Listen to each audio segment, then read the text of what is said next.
Son las 6 de la mañana, 21 minutos. Por supuesto que aquí en Colombia seguimos pendientes de lo que ocurre en Ecuador. Luego del asesinato de Fernando Villavicencio en Quito ya hace una semana larga, finalmente será un colega nuestro, periodista investigador, Cristian Zurita, quien reemplazará a Fernando Villavicencio y tendrá ese reto de sacar adelante propuestas e ideas que el propio Fernando Villavicencio trabajó en conjunto con él.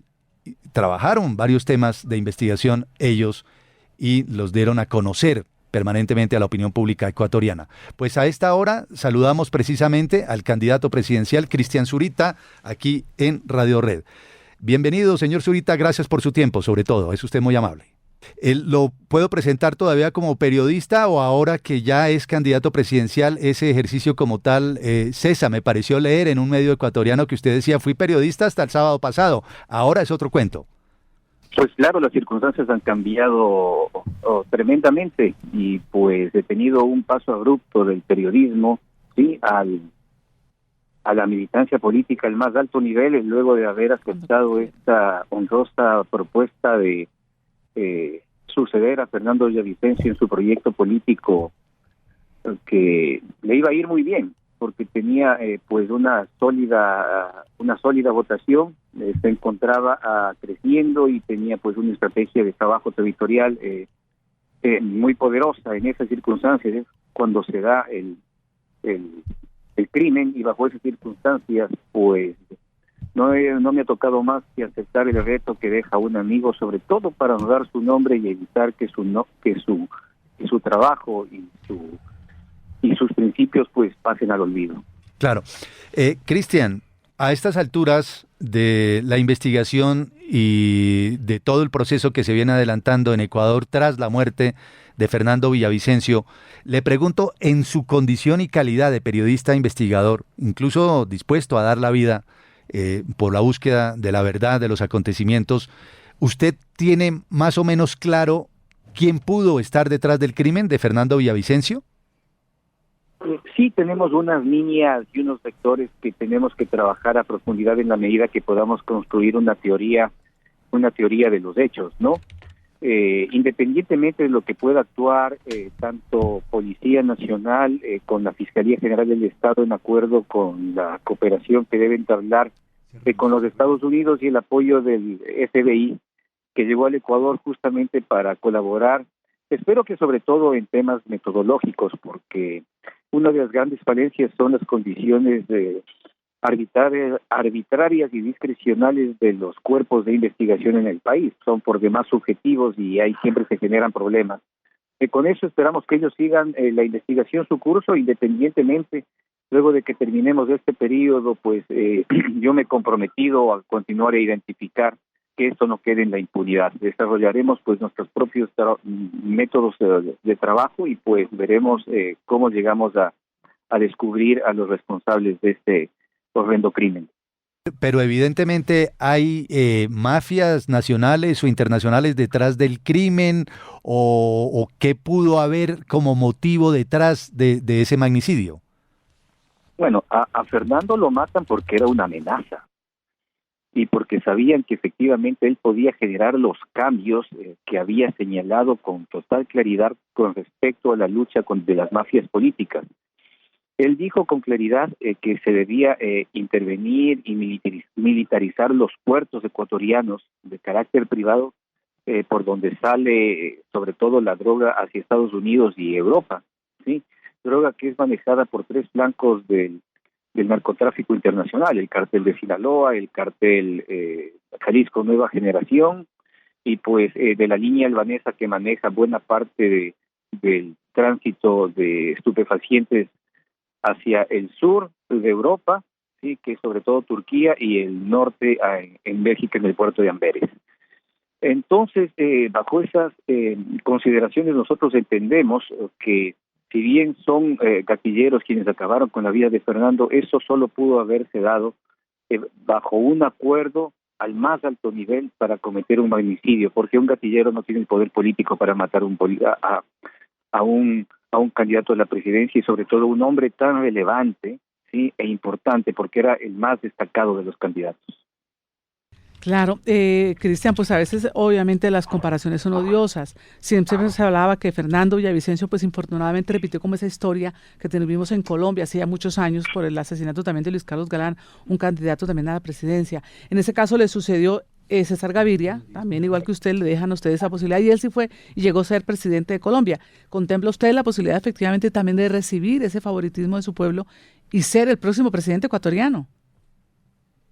Y bueno, aspiramos que el pueblo ecuatoriano elija, sí, con una pluma que ha sido nuestra arma de lucha en los pasados 30 años, un camino que tenga, primero determinación para las decisiones políticas que requiere este país, que pasa por la depuración de las entidades del sector de fuerzas públicas. Sí, yo aspiro que la gente castigue con su voto y piense que lo hace por Villavicencio, primero para dignificar su nombre, su trabajo, ¿sí? Su esfuerzo y pensamiento, y que pues pueda consolidarse en una votación sólida este próximo 20 de agosto. No ha sido fácil para nada.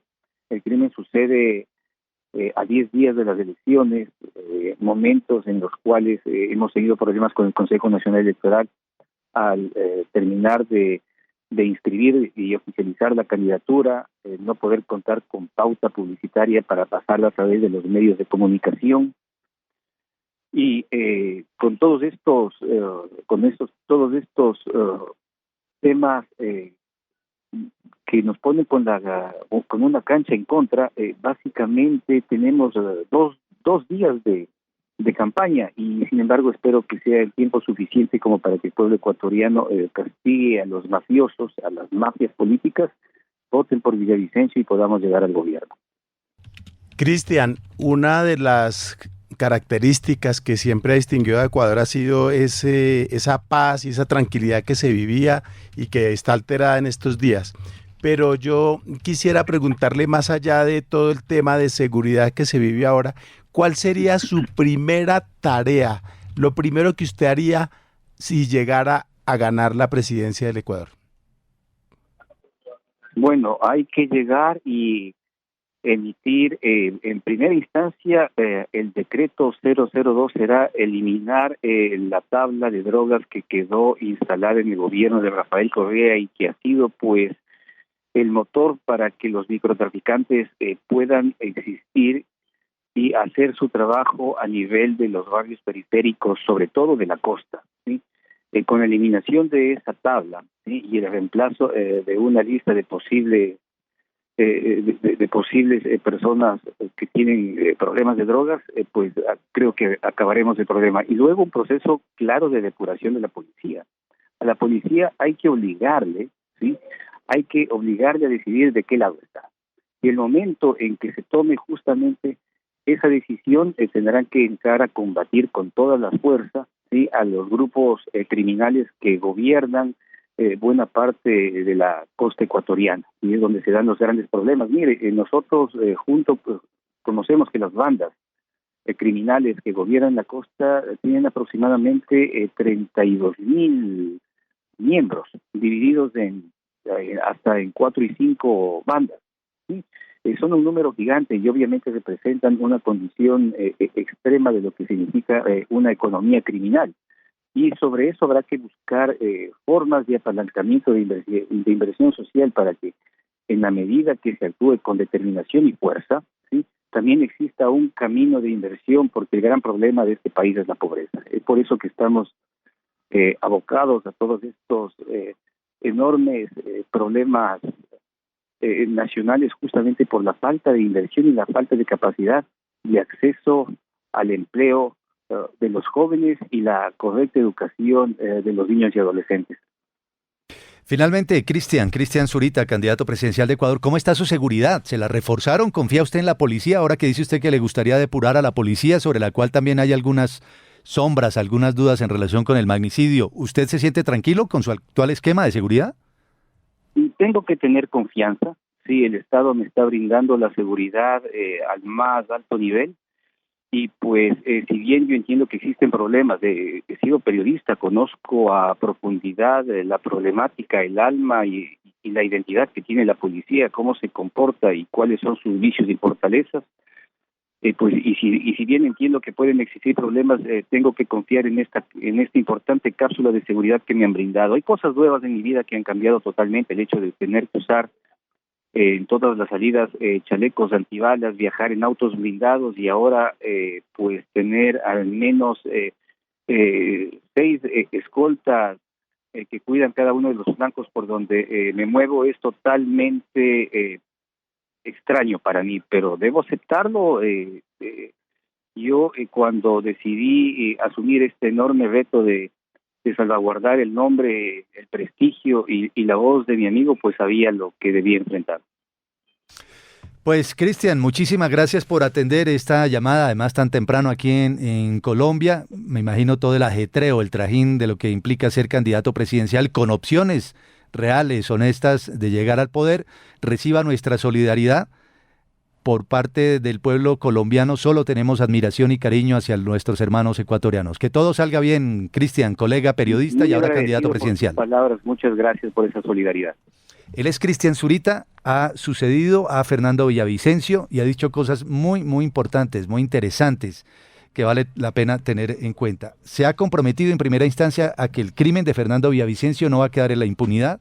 Dice que a Fernando Villavicencio lo mataron porque era una amenaza, que el crimen solo pudo darse por un gran acuerdo a alto nivel para cometer un magnicidio, que espera en consecuencia que el pueblo ecuatoriano vote en contra de las mafias y le permita llegar a la presidencia el próximo domingo, que hará, si llega a la presidencia, un proceso largo de depuración de la policía y suelta una cifra aterradora. Las bandas criminales que operan en la costa ecuatoriana tienen 32.000 miembros, háganme el favor, divididos en 5 grupos que son los que están azotando a ese país. Qué pesar, ¿no? Y Ecuador es más pequeño que Colombia. Pero muchísimo más pequeño. Es ahí donde uno ve la magnitud, ¿no?, del accionar de estos grupos armados ilegales, tal como ha sucedido en nuestro país ya por décadas, porque lo único que hacemos es reciclar la violencia, no la superamos, sino que la reciclamos cada día más, infortunadamente. Y Ecuador está, no sé si pasando o en ese punto, máxime, que creo que lo hemos tenido todos, de una violencia que no da tregua. Es un tema muy complicado y muy complejo y hay zonas de ese país donde la ley es la mafia. Así es. 6:34 en Colombia.